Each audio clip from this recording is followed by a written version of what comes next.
Bueno, Dios te bendiga en esta mañana, hermanos y hermanas. Todos y todas, cada uno y cada una por nombre, bienvenidos y bienvenidas a este día tan especial. Vamos hoy a gozarnos en la palabra de Dios. 1 Corintios, capítulo 1. Continuamos nuestro discipulado, la unidad en el cuerpo de Cristo. ¿Lo tienen? Amén. Leemos en el nombre del Padre, del Hijo y de su Santo Espíritu. Fiel es Dios, por el cual fuisteis llamados a la comunión con su Hijo Jesucristo, nuestro Señor. Os ruego pues, hermanos, por el nombre de nuestro Señor Jesucristo, que habléis todos una misma cosa, y que no haya entre vosotros divisiones, sino que estéis perfectamente unidos en una misma mente y en un mismo parecer. Oremos. Gracias doy, Señor, en esta mañana preciosa, por tu palabra santa.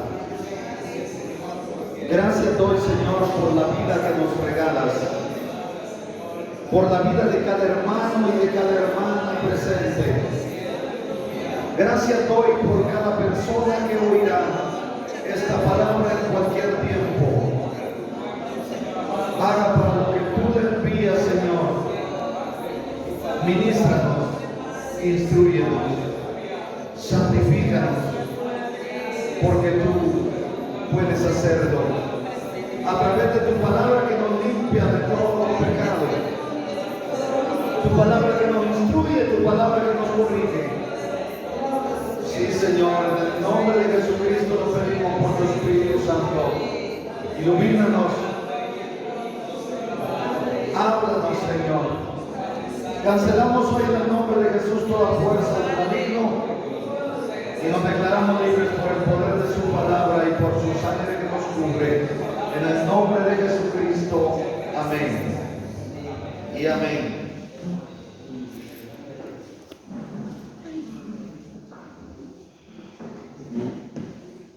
Bendito sea el nombre de nuestro Señor. Recuérdese que en este discipulado comenzamos diciendo que hoy más que nunca, que en este tiempo más que nunca necesitamos entender que Dios nos ha llamado a vivir en unidad plena, que debemos vivir como Dios manda, como el cuerpo único de Cristo que somos. También en este tiempo, tal y como estaba pasando un momento de crisis la iglesia en Corinto, la iglesia de Jesucristo está experimentando hoy un divisionismo tremendo. Y es más, el mundo mismo, los enemigos de Cristo trabajan por dividir el cuerpo de Cristo. Hay un filósofo que dijo: divide y vencerás. El enemigo sabe que si la iglesia está fraccionada, que si está dividida, la va a vencer fácilmente. La palabra división es una palabra compuesta. Di indica dos y visión habla de direccionamiento. Es decir, que la palabra división significa muchas visiones o más de una visión al referirse a una visión en plural. Cuando todos avanzamos en una misma dirección, llegamos a un propósito. Y recuérdese que Dios nos llamó con un propósito. Hermana y hermano, en este tiempo, excusas hay muchísimas. En un momento yo pensé, la iglesia primitiva enfrentó persecuciones, pero no el acoso que la iglesia está sufriendo hoy por la multiplicación de la maldad, por la depravación. Sin embargo, hermanos, cuando yo estudiaba a profundidad sobre la vida que se vivía en Corinto, me di cuenta que esto ha sido todo el tiempo y en áreas determinadas. Por ejemplo, ahora vivir en los puertos, hermana y hermano, no es nada fácil para un cristiano, pero se ha generalizado. Aún en las aldeas vivimos, hermana y hermano, en un tiempo de degradación moral. Por lo tanto, nadie tiene excusa de decir, hermano, pero si mire, aquí está la feria. Hermano, no voy a soportar eso. Mire, hay bastante gente que no vino hoy. Es probable que se fueron a la feria como el domingo. Hermano, pero el pecado está ahí a la orden del día.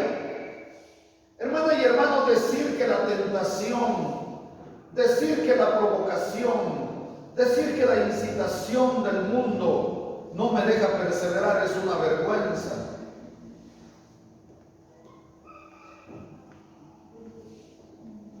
Hermano, pero es que realmente la influencia que la sociedad tiene sobre nosotros es muy seductora, yo sé, y lo entiendo, que la idea del individualismo en nuestra cultura es prioritario para el mundo, pero nosotros debemos estar conscientes que eso es antibíblico y por ende anticristiano. Pensemos en un momento cómo era que vivía la iglesia en Corinto, ya que esta carta está dirigida a la iglesia de Corinto. Pablo la escribió en Éfeso entre los años 55 y 57 después de Cristo. Corinto era un centro pecaminoso. De hecho, el centro más pecaminoso de todo el imperio romano en los días del apóstol Pablo. Tanto que dicen los estudiosos que le llamaban el bazar de la vanidad. Ustedes saben que es un bazar, el exhibicionismo. Esta ciudad está localizada a unos 70 kilómetros de la ciudad de Atenas, buscando hacia el oeste. Y era una de las ciudades de más influencia en la antigua Grecia en el tiempo del Imperio Romano. Tenía 3 puertos y 2 de estos puertos que estaban en Corinto eran de los más importantes en el imperio. Obviamente ya no tiene en la actualidad esa misma importancia debido a la construcción de un canal que eliminó la necesidad de hacer escala en esa ciudad. Entonces ya no es tan importante como lo era en ese entonces. En los días de Pablo esta ciudad estaba integrada o tenía una población aproximada de entre 400,000 a medio millón de habitantes. Su población era más flotante que nativa. Ahí había población griega, judíos, italianos y muchas otras nacionalidades. Entre la gente flotante podíamos notar a los marineros, a los comerciantes, aventureros y refugiados de las 4 partes cardinales del Imperio Romano que andaban deambulando en las calles. Por eso digo que era una población flotante.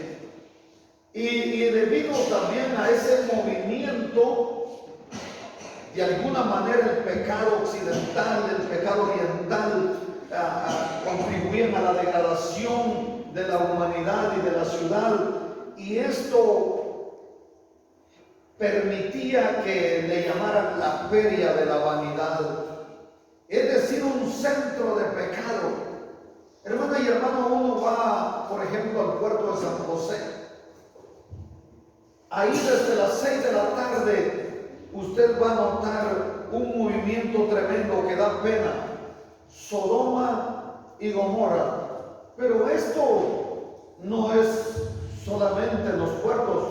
Hoy uno va a la capital después de las 8 de la noche. Hay un movimiento pecaminoso tremendo en los pueblos, inclusive en Villanueva. Yo me admiré un día que pasé ahí como a las 8 de la noche. Ya no es Villanueva que yo conocí hace 20 años, ya estaba ahí perdida la gente, pero hoy está 3 veces peor. Potrero Grande antes, hermana y hermano, era un lugar sano. Hoy no digamos que estamos en un lugar donde realmente hay paz, donde hay sanidad. No, estamos viviendo en una población enferma de drogadictos. La persona que usted menos piensa es adicta a cualquier droga, y los distribuidores de drogas están construyendo casas y fortunas a costa de destruir a los demás. Hermana y hermano, eso no es un secreto, mucha gente se calla, pero uno sabe quiénes son los que andan jalando la droga y la andan distribuyendo, y sabe quiénes pobres están cayendo también en lo peor, en lo más bajo. Hablemos otra vez de Corinto. La misma religión estaba siendo usada con propósitos indignos. Ahí se había edificado a la diosa griega de la belleza y del amor. Habían muchísimas sacerdotisas, decenas de sacerdotisas que estaban ahí sirviendo. ¿Y qué era lo que hacían? Servían para la adoración vil y pecaminosa, inmoral. Como era la diosa de la belleza y del amor, entonces allí llegaban a hacer grandes orgías. Por lo tanto, las sacerdotisas no eran otra cosa que prostitutas que se dedicaban al placer en nombre de la diosa de la belleza y del amor. Allí, hermana y hermano, era una ciudad de degradación religiosa.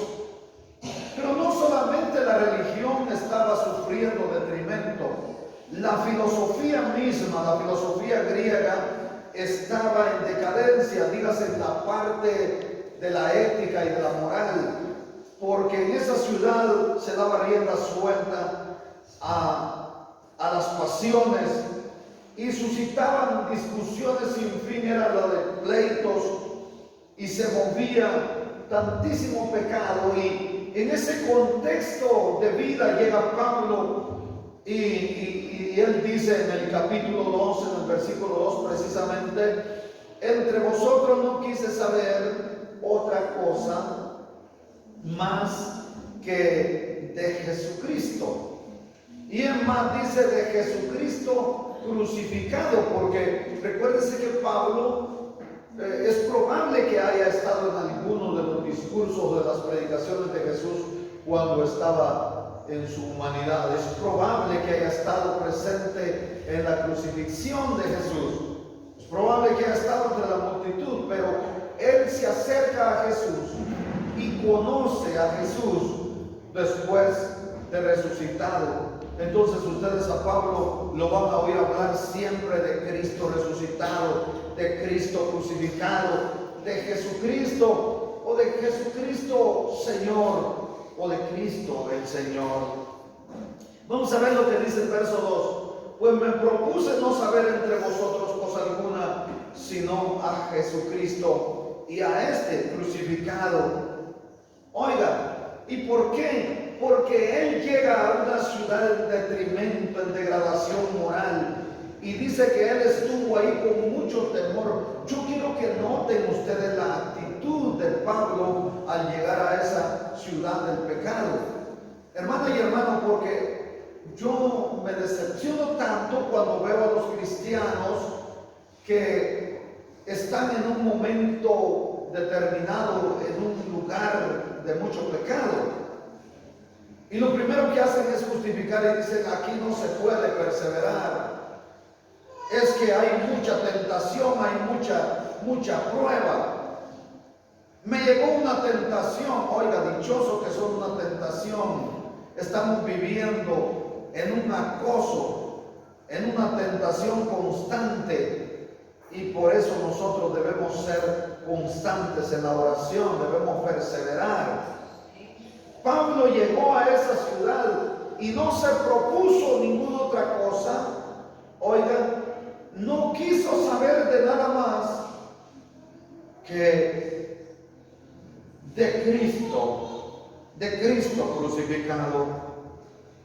Y estuvo ahí en la iglesia de Corinto, en esa ciudad de Corinto, pero dice, con mucha debilidad. Con mucha debilidad y mucho temor y temblor. Hermana y hermano, él estuvo ayunando. Él no era como nosotros que decimos ayuno y vienen 10 personas nada más, el resto llenándose la panza de chomín en la casa y de frijoles colorados con chicharrón. Hermana y hermano, él estaba con mucha debilidad corporal, porque cuando usted ayuna hace que la carne se debilite y baje la concupiscencia, el deseo de bajas pasiones, y se fortalece el espíritu y hay temor de Dios. Por eso él dice, yo estaba con debilidad, sí, con mucho temor a Dios y con mucho temblor por la nefanda conducta de esos malvados. Estaban ahí porque era una ciudad totalmente entregada al placer, al libertinaje, al alcoholismo y todos aquellos pecados o vicios que usted pueda imaginar. En el Imperio Romano se manejaba una palabra nueva en ese entonces, y es que decían, hay que corintianizarnos, hay que corintianizar. Cuando una persona decía que estaba corintianizado, significaba que había alcanzado o que había llegado al límite de la bajeza moral. Y todo esto hacía que la ciudad estuviese dividida en diferentes puntos de vista y criterios, y había llegado aún a la iglesia este detrimento y había causado revueltas, problemas, contiendas, divisiones en la misma iglesia. Por eso es que dice Pablo, oh almas adúlteras, ¿no sabéis que la amistad con el mundo es enemistad contra Dios? Nosotros no debemos parecernos al mundo. El mundo puede estar en pedazos, puede estar dividido, que de hecho así está, pero nosotros debemos estar unidos. El verso 1 dice, Pablo, llamado a ser apóstol de Jesucristo por la voluntad de Dios, y el hermano Sóstenes. Hoy vamos a hablar acerca de entender nuestro llamamiento. El cristiano debe saber cuál es su llamado, a qué fue llamado, y vivir en ese contexto de vida. Pablo entendía perfectamente cuál era su llamado. Por eso él en ningún momento dijo, aquí sí no puedo, aquí sí hay mucha seducción y yo no tengo ni esposa. Oiga, Pablo no tenía esposa.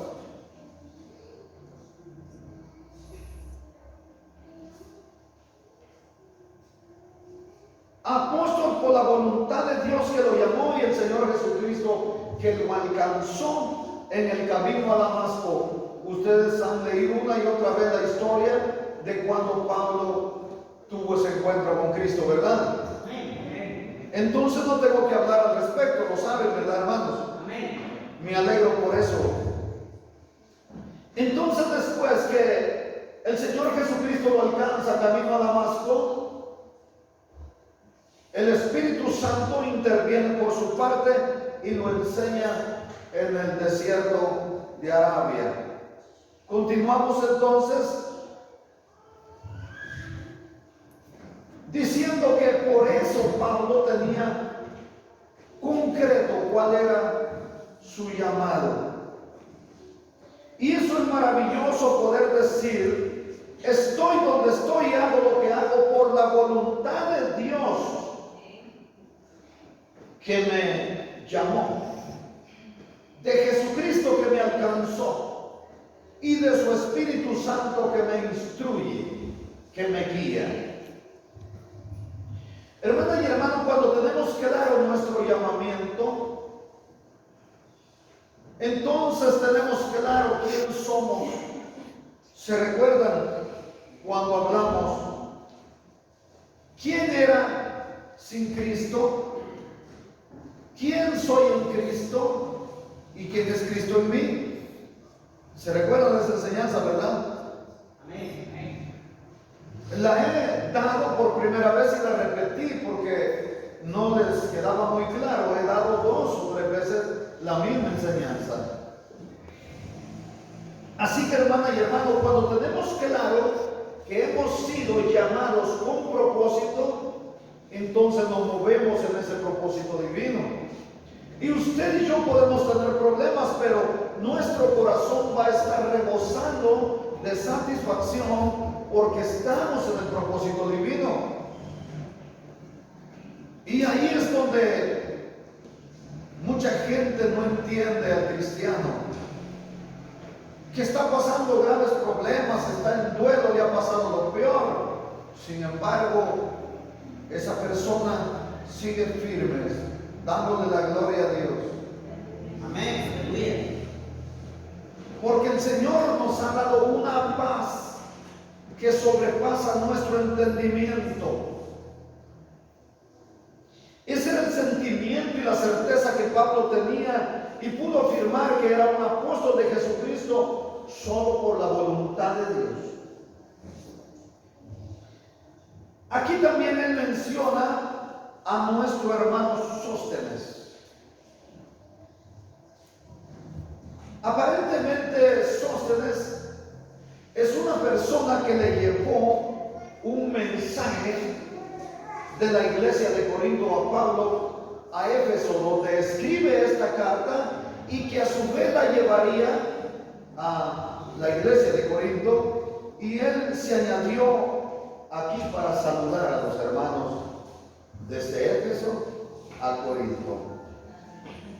¿Comprenden? ¿Comprenden? ¿Comprenden? ¿O están en otro mundo? Vamos al verso 2 entonces, espero que estén conmigo. A la iglesia de Dios que está en Corinto, a los santificados en Cristo Jesús, llamados a ser santos, con monte de la presencia de Dios. ¿Comprenden eso?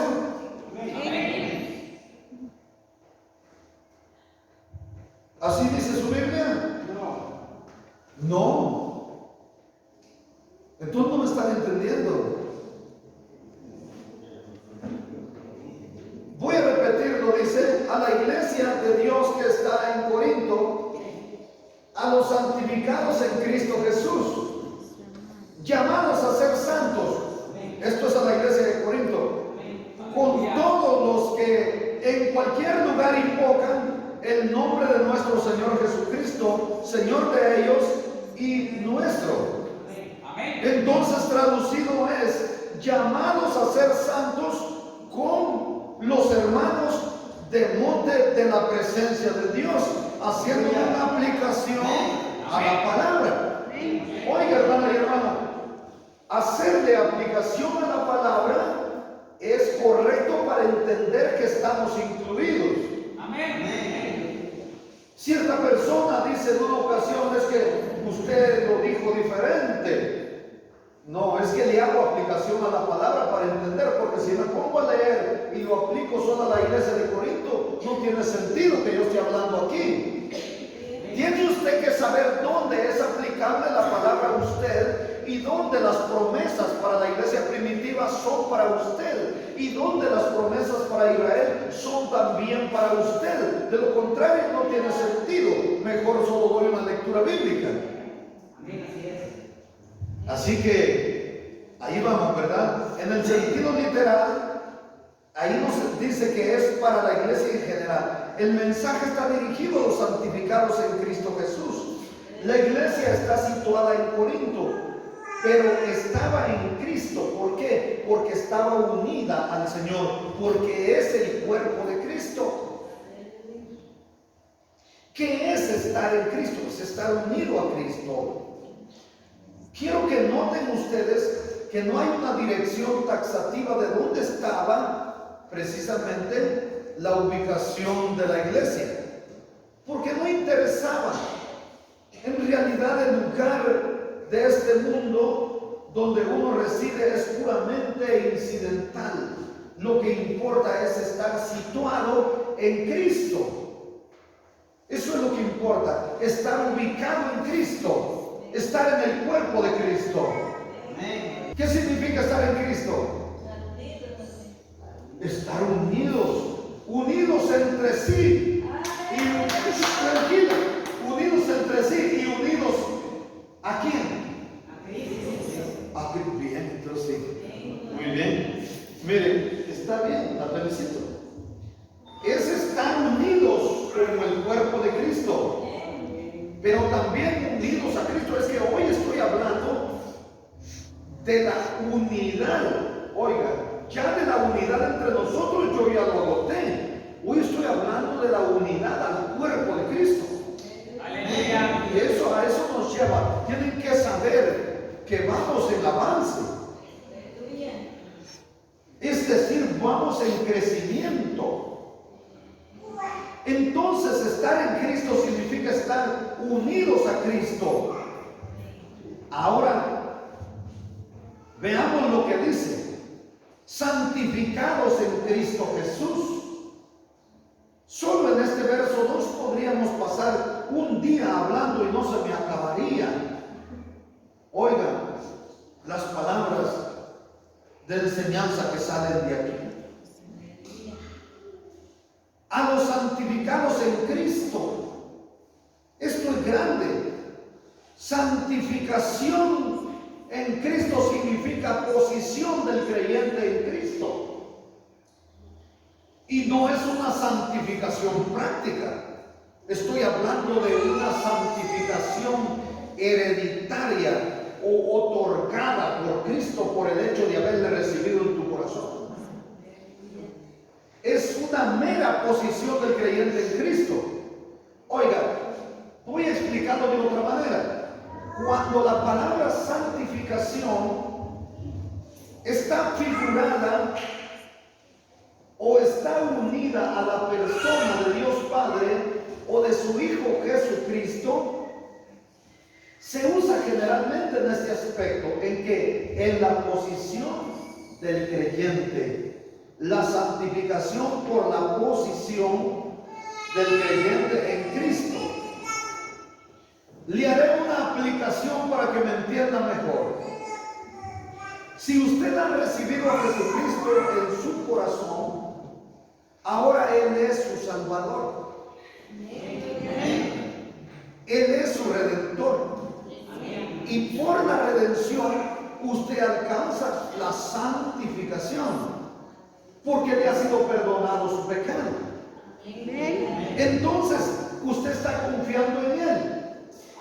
Y Él ha sido hecho en usted su santificación. De ahí que usted va a oír desde el Antiguo Testamento que Dios dice: sé santo porque yo soy santo. Es decir, por la posición del cristiano en Cristo se obtiene la santificación. Y usted es salvo, y como es salvo ahora por fe, lo será dentro de 2 o de 3 o de 5 millones de años, porque es la santificación por la posición suya en Cristo Jesús que le ha hecho santo. Esto se obtiene por el hecho de recibir a Jesucristo en nuestra vida. Amén. Pero hay la santificación práctica, y esa sí varía en diferentes personas. Esto se cultiva. La santificación práctica, ese sí es un proceso.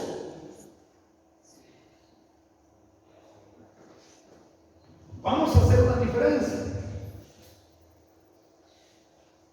La santificación práctica radica en que aparece relacionada con el Espíritu Santo. Esa depende de la búsqueda de usted, depende de la dedicación y del esfuerzo suyo. Por eso usted ve unas personas más santificadas que otras. Y por eso es que hay personas que van a ser premiadas diferente en el tribunal de Cristo. Según su santificación, así es el amor, así es la gracia, así es la persona. Hay personas tan amorosas que quisieran sacarse el corazón y dárselo uno. Hay personas tan tolerantes según el nivel de santificación práctica que tienen, porque esto es, ¿verdad?, relacionado con el Espíritu de Dios. Hablemos de la iglesia en Corinto para ilustrar, para no hacerlo con nosotros. La acción del Espíritu Santo no era muy evidente en la vida de la iglesia de Corinto, pero por estar unidos a Cristo estaban santificados en lo referente a su posición. Y entonces es así como Él les escribe, ¿verdad?, a los santificados en Cristo Jesús. Pero les dice, llamados a ser santos. Esta palabra, a ser santos, quiere decir a ser apartados, apartados para Dios. Pero también significa ser separados del mundo, porque dice que Cristo nos sacó de las tinieblas y nos trajo a su luz admirable. Amén. Entonces es separados para Dios. Cada creyente debe estar separado para Dios, apartado del pecado, apartado del mundo, separado, conservado, preservado solo para su Señor. La Biblia aquí nos dice que ellos eran llamados santos. Oiga, pero dice, con todos los que en cualquier lugar invocan el nombre de nuestro Señor Jesucristo, Señor de ellos y nuestro. Eso dice Pablo. Entonces, está refiriéndose a nosotros también. Aleluya. ¿Somos monte de la presencia de Dios? No, a todos aquellos que invocan el nombre del Señor como nosotros lo hacemos. Amén. Ese es nuestro llamamiento, a ser santos. Gloria a Dios. Así que esta declaración indica que la carta fue dirigida a la iglesia en general. Como Pablo aprovechó no solo a los de Corinto, sino que aprovechó que hasta donde llegara la carta, tal vez en ese momento él pensaba a las demás iglesias de ahí de Asia. Sin embargo, llegó hasta nosotros la carta. Entonces está dirigida y aplicada a la iglesia de Jesucristo en general, la cual está integrada por todos los que invocamos el nombre de nuestro Señor Jesucristo. ¿Comprenden? Vamos al verso 3. Gracia y paz a vosotros, de Dios nuestro Padre y del Señor Jesucristo. Gracia. Gracia. Esta palabra fue elevada a la máxima expresión. Fíjese que charis es la palabra griega que se traduce. que corresponde a un saludo entre los griegos. Sí, pero la palabra paz, si usted se da cuenta, aquí él integró, empalmó las dos frases, gracia y paz. Oiga, y la palabra paz viene de la palabra hebrea shalom, que era un saludo del mundo religioso. Entonces él toma la palabra charis, que es gracia, saludo entre los griegos, con la palabra paz o la palabra shalom, saludo entre los religiosos, entre los cristianos, y las integra, las empalma y las lleva a la máxima expresión.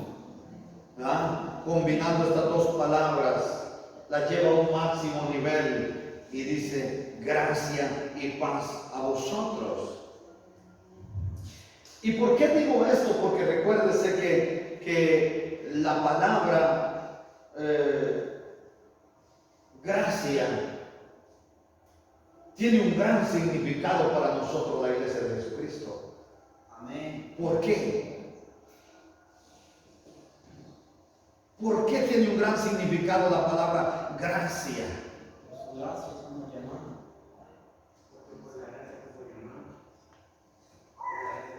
¿Y qué más? Gracia. ¿Por qué más? Porque somos salvos por gracia. Hermano y hermano, estamos escapando de la condenación y siendo salvos por gracia. Entonces podríamos decir que el hecho de que seamos salvos por gracia es amor en acción. Hemos sido salvos por la gracia de Dios. Y cuando tenemos esta plena seguridad, cuando sentimos esa salvación, hermana y hermana, a mí me gusta repetirle que la salvación se siente. Amén. El perdón se siente. La gente que es salva lo siente. Entonces podemos tener paz en nuestros corazones. Aleluya. Y se cumple la palabra que salió de la boca de Cristo. Juan 14:27. La paz les dejo, es una paz general, y mi paz os doy, una paz personal, y no os la doy como el mundo la da. Y dice él, no se turbe vuestro corazón, ni tenga miedo. Hermana y hermano, cuando tenemos la paz de Cristo, y que ha sido obtenida porque sentimos la salvación por gracia del amor de Dios en acción mediante Jesucristo, entonces nosotros no tenemos miedo. Esto dice la palabra. Seguimos en el verso 4. Gracias doy a mi Dios siempre por vosotros. Él es agradecido. ¿Y por qué estaba agradecido y daba gracias siempre? Mire otra vez, por la gracia de Dios que os fue dada en Cristo Jesús. Amén. Es en Cristo donde nosotros recibimos nuestras bendiciones. Las bendiciones no se refieren a carros, a motos, a bicicletas o a dinero sencillamente. No, eso es añadidura. Usted va a ver vehículos que dicen regalitos de Dios, bendición de Dios, pero eso es no entender realmente qué es la bendición de Dios. Hay mucha gente creyendo que lo material que logra es la bendición de Dios, y eso le hace estar confiado y confiado. Pero hay gente que no ha logrado obtener ni una tarea de terreno para hacer un ranchito y tiene más bendición que el que ha logrado comprar caballerías de tierra. Si la bendición fuera, hermana y hermano, el adquirir propiedades, casas, carros y cuentas bancarias, qué bendición tendrían los narcotraficantes, qué bendición tendrían los secuestradores, qué bendición tendrían los saqueadores del gobierno como nuestro presidente y su equipo de trabajo. los saqueadores que tenemos hoy gobernándonos. Hermana y hermano, no. Efesios 1:3 dice: bendito sea el Dios y Padre de nuestro Señor Jesucristo, que nos bendijo con toda bendición espiritual en los lugares celestiales en Cristo Jesús. Ya ve que la bendición no es eso que la gente le llama: estoy bendecido más que los cristianos, dicen. Mire todo lo que tengo. Hermana y hermano, aquí estamos de mero paso. Somos transeúntes. Por la gracia de Dios que nos fue dada en Cristo Jesús. Oiga, no digo solo en Cristo ni solo en Jesús. En Cristo Jesús. Cristo es el título del Señor. Jesús es el nombre humano que le fue dado. Cristo literalmente significa ungido, que es la apelación oficial de El Salvador, largamente esperado por los judíos. Verso 5: porque en todas las cosas fuisteis enriquecidos en Él. ¿En qué? En toda palabra y en ciencia. Ya ven que la bendición es intangible. No es cosa material, es añadidura. Pero hay promesa de añadidura también. Hay promesa, dice: buscad el reino de Dios y su justicia, y entonces lo demás os será añadido. Amén. Sí.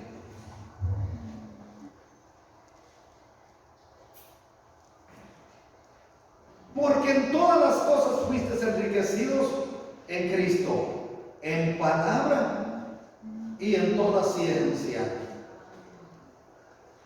Hoy, hermana y hermano, al empalmar Colosenses 3:16, si usted quiere lo busca,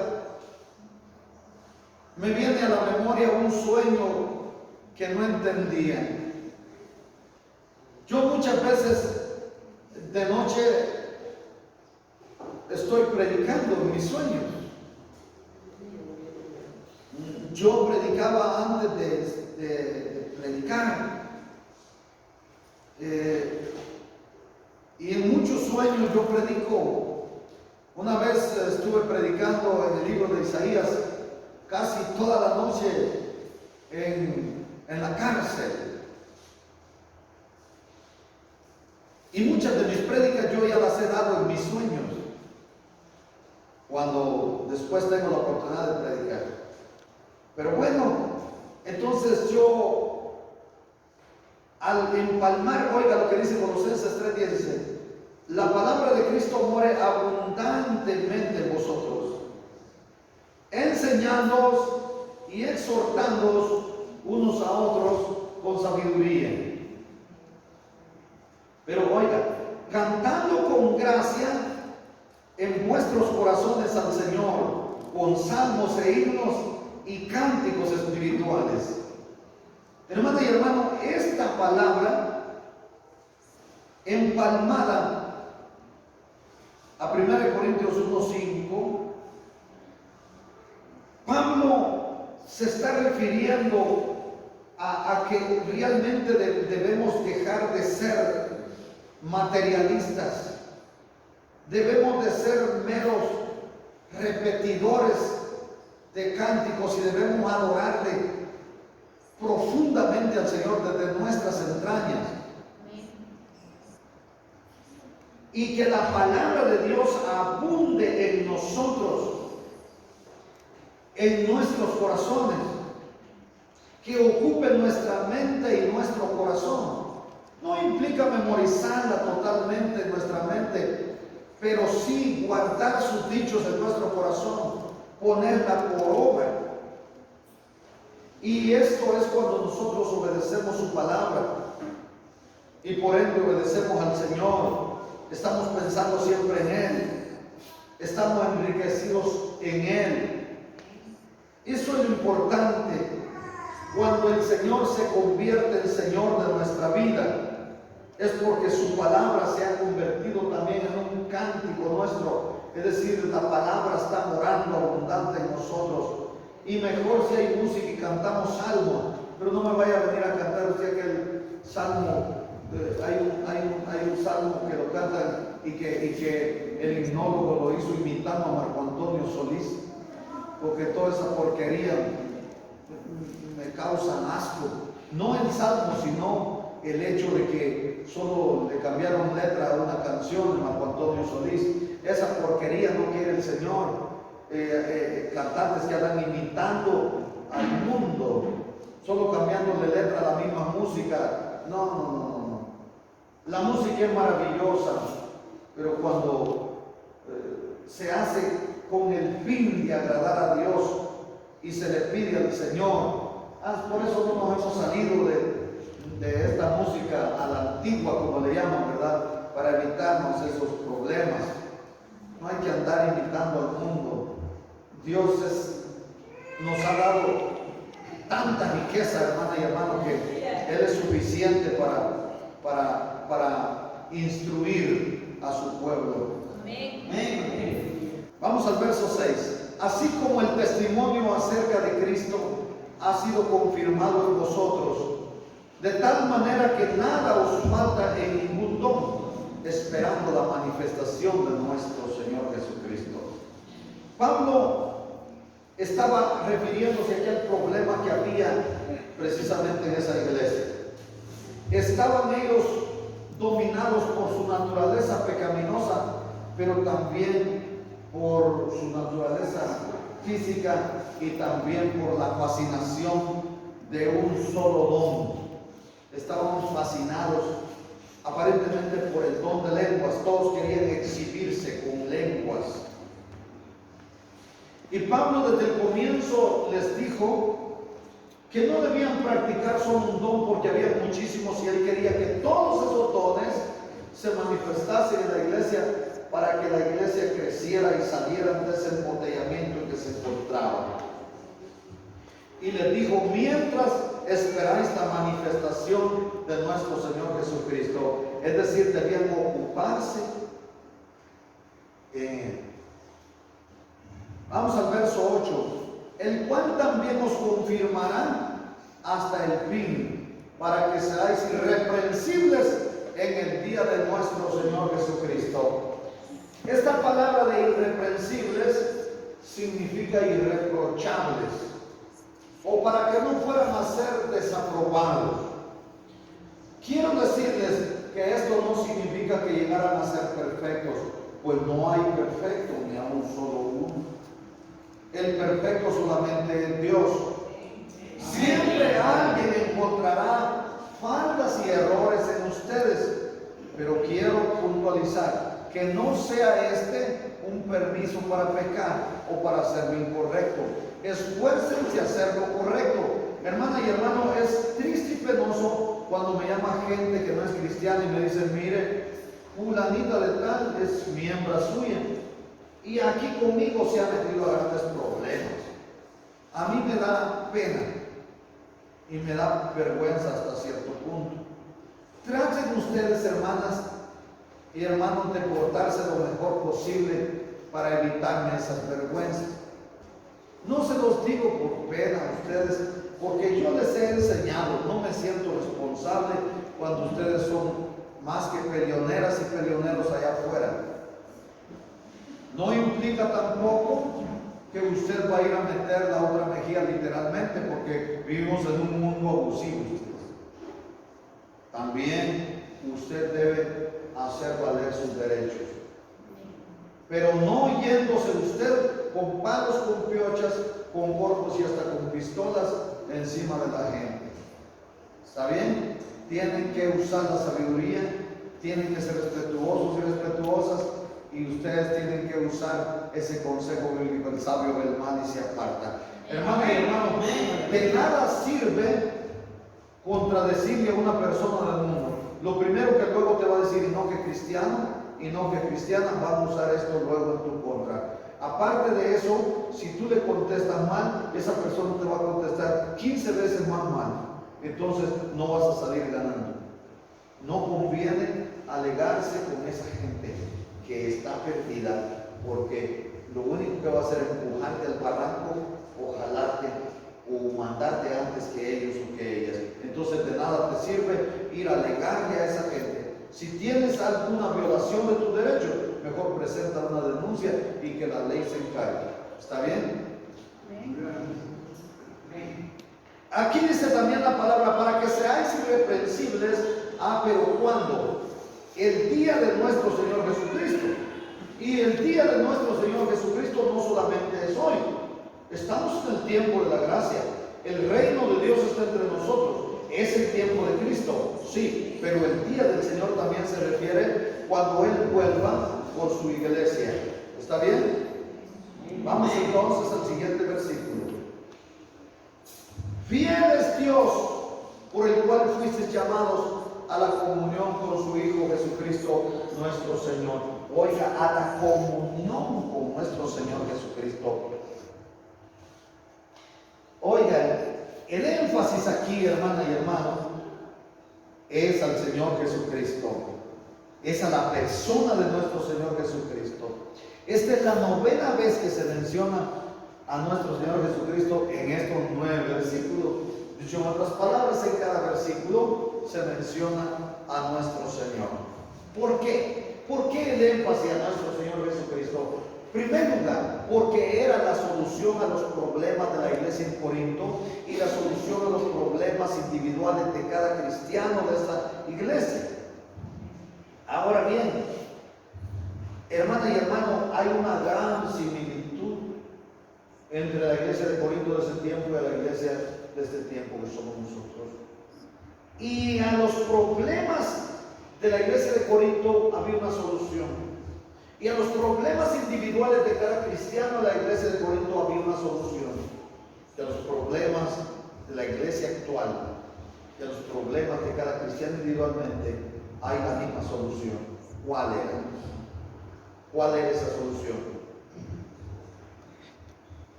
¿Cuál es el énfasis desde el versículo 1 hasta el versículo 9? Es Cristo, como ustedes hablo, es Cristo. Pablo está recalcándoles una y otra vez la persona de Jesucristo, la persona de Jesucristo, porque Él es la solución, hermana y hermano. Él es la solución. ¿Para qué sigo yo ya hablando entonces? Ahora vamos. Dios es fiel. Así dice, Dios es fiel. Y nosotros hemos sido llamados a vivir en comunión con su Hijo Jesucristo, porque Dios es fiel, hermana y hermano. Los hombres no siempre somos fieles. De hecho, por eso la palabra misma dice que los hombres no son fieles y que Dios es fiel y que aunque nosotros seamos infieles, Él permanece fiel. Amén. Sea Dios veraz y todo hombre mentiroso. Dios, Él siempre va a ser fiel, pero nosotros debemos seguir sus pasos. Aquí hay una palabra clave, hermana y hermano, importantísima, y es la comunión.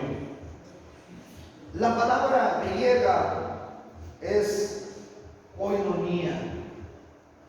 Entonces, vemos aquí que el efecto es la comunión con Cristo y tiene varios significados. Cuando nosotros vemos 1 Corintios 10:16, vemos que hace referencia a la comunión entre nosotros con el cuerpo de Cristo.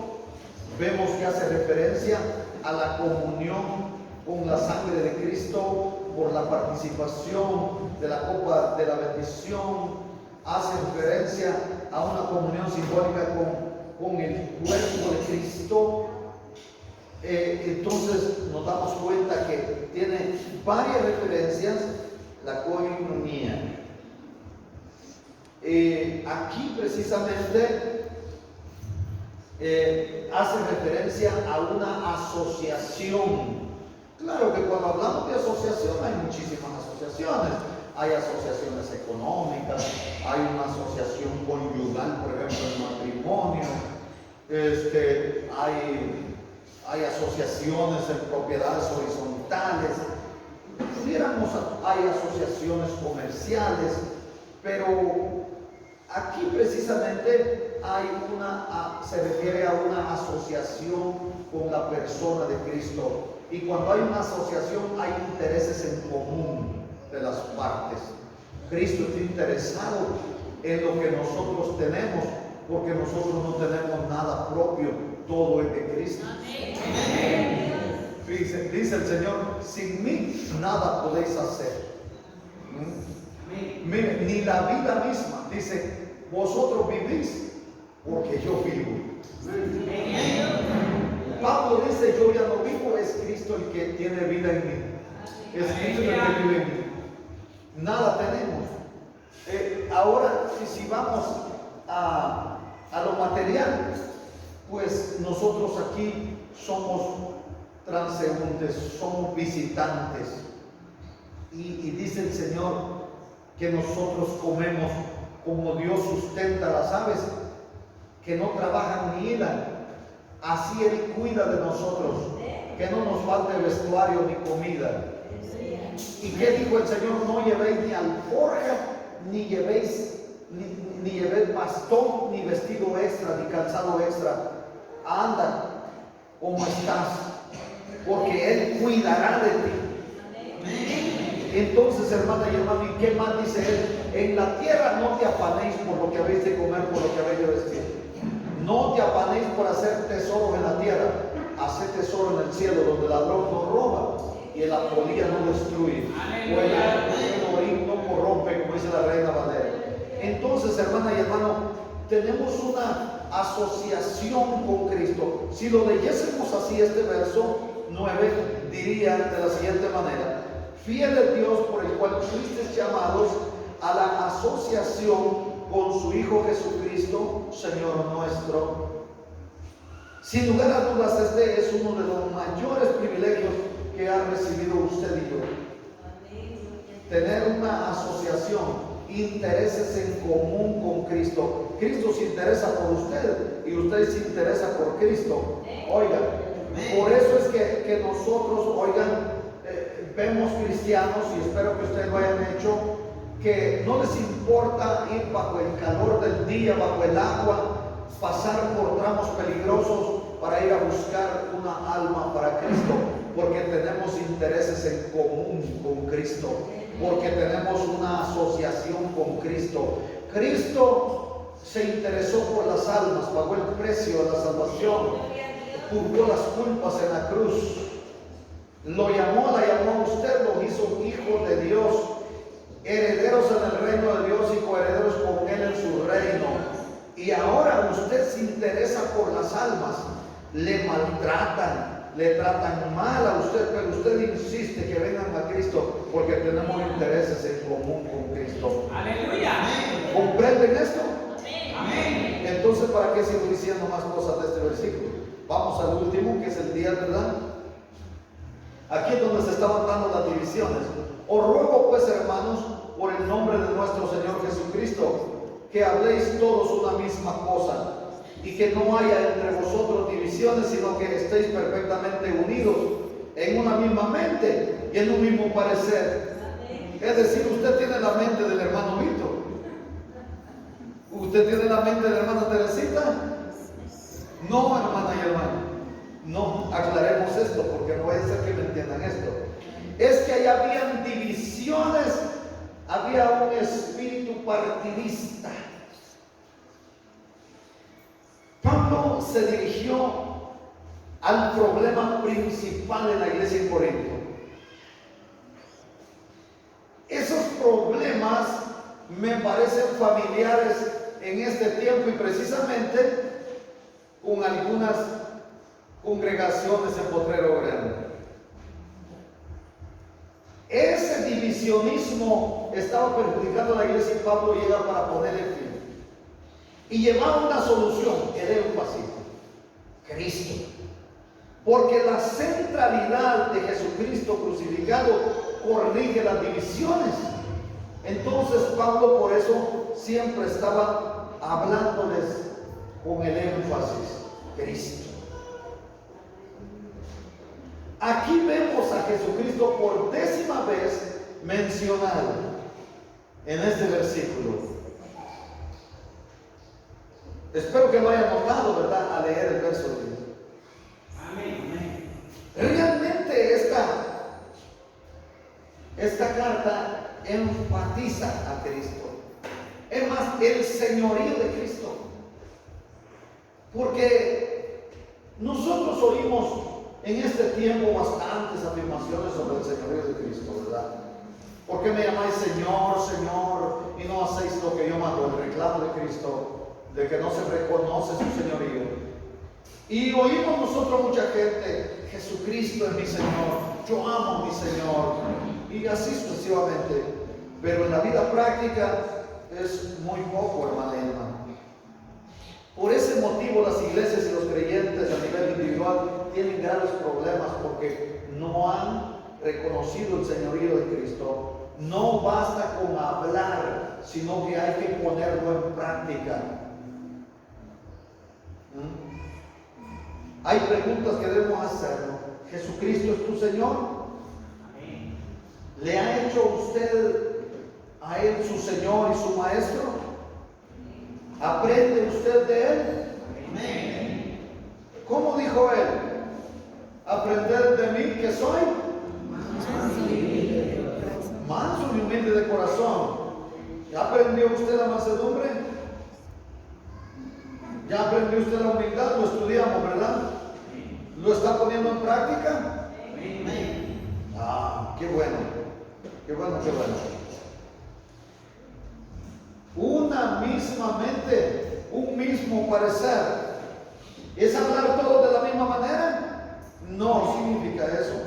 Por supuesto que cada uno debe expresarse no con las mismas palabras, pero sí significa que los creyentes no deben empeñarse o involucrarse en discusiones, en riñas, dando lugar a resentimiento y a pleito. Me dice una persona: oiga, mi vecina está ahí con usted y me pelea cada rato.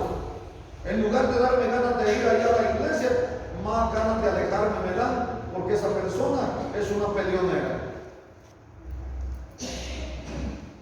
Ya ven ustedes que no hay que estarse involucrando en discusiones con nadie, ni entre miembros de la iglesia, mucho menos con la gente que está afuera. Entonces, cuando dicen que todos debemos hablar una misma cosa, estar en un mismo parecer, en un mismo sentir, se refiere a que no debe haber fracturas en la iglesia, que no debe sufrir rupturas entre cristianos, ¿verdad?